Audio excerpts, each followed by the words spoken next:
한은 총재가 지금 이창용 총재의 임기가 이제 끝났죠, 그죠? 예, 4월달 그 한은 총재가 이제 바뀌는 시기입니다. 그래서 이창용 총재의 임기는 끝나고 신임 신현송 총재가 한국은행의 총재로 취임을 하셨습니다. 그 내용입니다. 취임사에서 어떤 이야기를 했는지 보시고 한번 우리 상상의 나래를 한번 펼쳐봅시다. 보시죠. 자, 신현송 한국은행 총재가 21일 취임했다고 합니다. 첫 마디가 뭐였는가 하면은 신중하고 유연한 통화정책 운영을 통해 물가 및 금융 안정을 도모하겠다라고 이야기했습니다. 자, 이분의 모토는 그거예요, 그러면요. 예. 물가 안정. 인플레이션을 억제하겠다는 거죠. 그리고 금융 안정. 금융시장을 불안하지 않고 안정적으로 만들겠다. 요게 이분의 모토라는 것들입니다. 이거 두 개의 모토는 결국 한국은행의 존립 목표와도 동일합니다.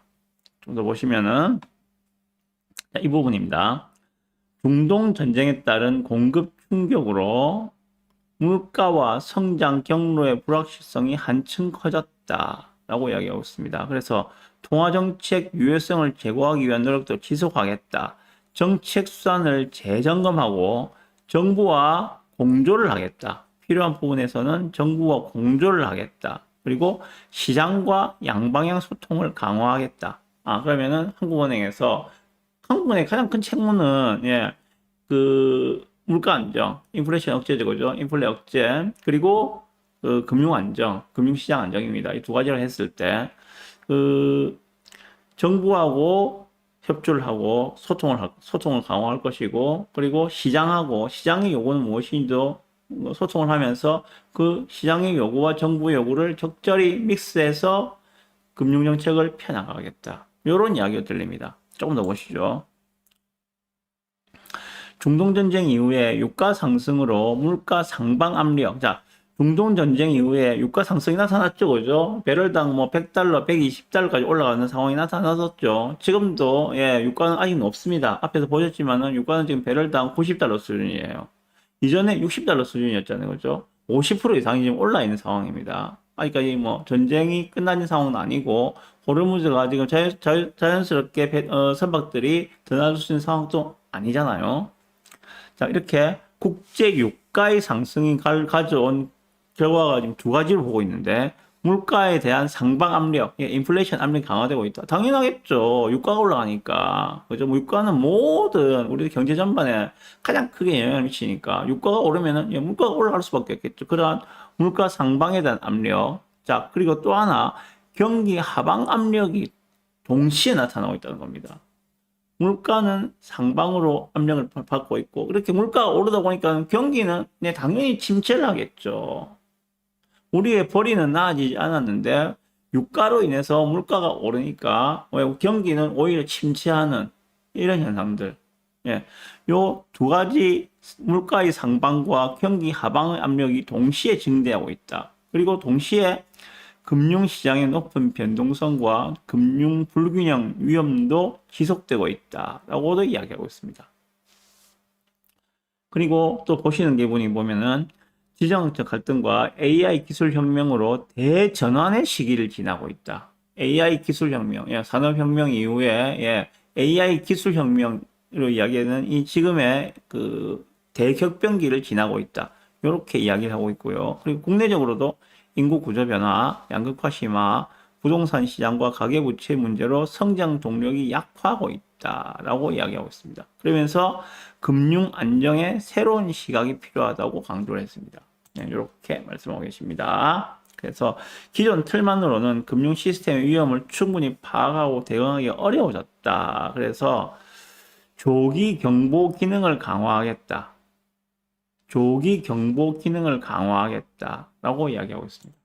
이게 지금 기사에서 이야기하고 있는 이분의 취임사에서 말씀하신 내용들입니다. 자, 다시 보면서 제 의견을 좀 말씀드려 볼게요.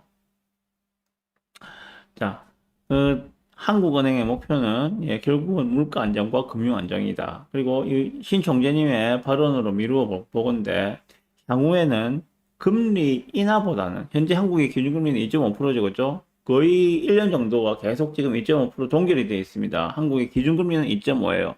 대신에 한국의 시장금리는 얼마입니까, 지금? 예, 한국의 시장금리는, 예, 앞에서 제가 말씀드렸다시피 대출금리는 지금 5%가 넘어가고 있는 상황입니다. 대출금리는 5%가 넘어가고 있는 상황이에요. 한국의 기준금리는 2.5%, 한국의 기준금리는 2.5인데, 괴리가 너무 크죠.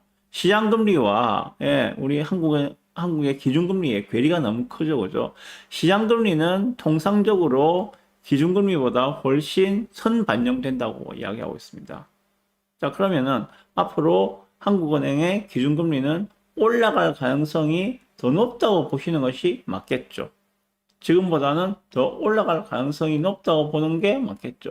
자, 그럼 그것은 무엇을 말하고 있는가? 무엇을 말하고 있는가? 예. 한국의 기준금리 인하 사이클은 이제 끝난 것 같다. 기준금리 인하 사이클은 이제 끝난 것 같다. 이제는 금리가 여기서 더 낮아질 가능성보다는 오히려 올라갈 가능성을 대비를 해야 할 필요가 있지 않겠는가 라는 생각이 듭니다. 이분의 발언으로 미루어 보건대 향후에는 금리 인하보다는 금리 인상 쪽에 무기가 실리는 것이 아닌가 라는 생각이 듭니다. 예. 그래서 지금 현재 경기 일단 유가 상승으로 인해 가지고 예, 인플레 압력이 나타나고 있는데 이 부분에 대해서는 인플레이션이 발생을 한다면은 예, 한국은행에서는 당연히 기준금리 인상으로 대응을 할 수밖에 없어요. 그러면은 기준금리 인상을 통해서 대응을 하게 되면은 예, 이분이 여기서 이야기하다시피 경기 침체가 더 심하게 나타날 수밖에 없잖아요. 그럼 거기에 대해서는 정부는 어떤 플랜을 가지고 있는가? 예, 아시다시피 직접적인 지원금들을 바로 푸는 거예요. 이번에도 그 유가 고유가 보조금 해가지고 4월 말부터 돈을 푸는 걸로 돼 있잖아요. 그죠? 그렇게 직접적으로 돈을 풀어서 경기를 부양시키는 이런 방식을 지금 선택을 하고 있다고 생각이 들거든요. 금리를 내려서 경기를 부양하는 게 아니라 금리는 오히려 올리면서 예, 시장의 경기를 부양하기 위해서 직접 돈을 푸는 형태. 그리고 재정이 확대되고 있죠. 그죠? 민주당 정부에서는 재정을 확대하고 있습니다. 재정 확대를 통해서 시중의 유동성이 증가하고 있는 상황. 이렇게 좀 앞으로 벌어질 상황들을 예상해 보는 것이 적절하지 않겠는가라고 생각이 듭니다. 이건 그냥 제 생각이에요. 거기에서 만약 예를 들어서 그러면은 계속 이제 우리 국가 부채가 이제 어느 순간에는 문제가 되는 시점이 나올 겁니다. 금리를 계속 올리게 되면은 예, 국가의 부채의 빚의 크기도 더 늘어나고 그 빚에서 감당할 국가의 빚에 대한 이자의 크기도 더 증가할 수밖에 없겠죠. 그러다 보면은 또 국채를 더 많이 찍어내야 되고 이런 악순환들이 반복될 수밖에 없거든요. 예, 그거는 일단 차치하고 논의를 하고 현재 나타나는 현상만으로 봤을 때는 금리를 인하하는 것보다는 금리를 동결하거나 오히려 올리고 침체된 경기는 직접 돈을 풀어서 부양을 하는 그리고 재정을 확대해서 경기를 부양하는 방식을 택하고 있지 않는가라고 생각이 듭니다. 예. 그런 부분에 대해서는 많은 전문가분들이 좀 지적하고 있는 거라고 생각이 들거든요. 예, 저도 그 생각은 동일하고요. 자, 그러면은 유동성이 지금 늘어나고 있다는 이야기는 그죠? 시중에 재정 확대라든지 그리고 지원금 등으로 시중의 유동성이 늘어나고 있다. 이렇게 시중의 유동성이 늘어나고 있다는 것은 어떤 의미인가? 예, 화폐 가치, 특히 원화 가치가 하락하고 있다는 것과 똑같은 이야기겠죠. 시중 유동성이 증가하고 있다는 이야기는 원화 가치의 하락과 똑같은 이야기다. 자, 그러면 여기서 우리 생각을 해봐야 되겠죠. 내가 지금 은행에 1억 혹은 2억의 예금을 가지고 있어요. 그죠? 그럼 그게 3년이나 4년이나 5년 뒤에 이자는 별로 얼마 안 나오겠지만은 이 가치가 최소한 지금의 가치는 유지가 돼야 되는데 지금처럼 이렇게 유동성이 증가하는 이런 상황에서는 내가 은행에 넣어놓은 1억 혹은 2억의 이 가치가 3년, 4년, 5년 뒤에 지금보다 가치가 더 떨어질 수가 있다는 이야기겠죠. 그럼 이것을 어떻게 나의 자산을 안전하게 보존을 할 것인가에 대해서 끝없이 고민을 해야 될 시기가 바로 지금이 아닌가라고 생각이 듭니다.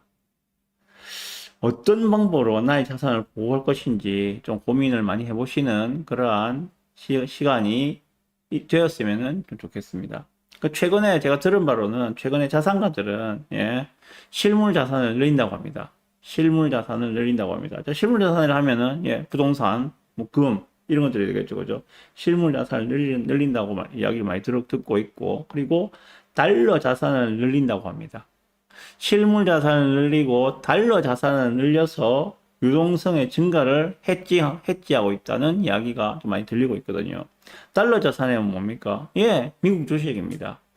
미국 국채입니다. 이런 식으로 나의 자산의 가치가 하락된 것을 막기 위해서 해칭을 하고 있다. 좀 이런 이야기를 많이 듣고 있습니다. 어쨌거나 제 이야기는 참조만 하시고 좀 어떻게 나의 자산을 좀 더 안전하게 가치가 훼손되지 않고 오히려 가치가 상승할 수 있도록 만들어 나갈 것인지 한 번쯤 고민할 수 있는 시간이 되었으면 좋겠습니다. 네, 여기까지.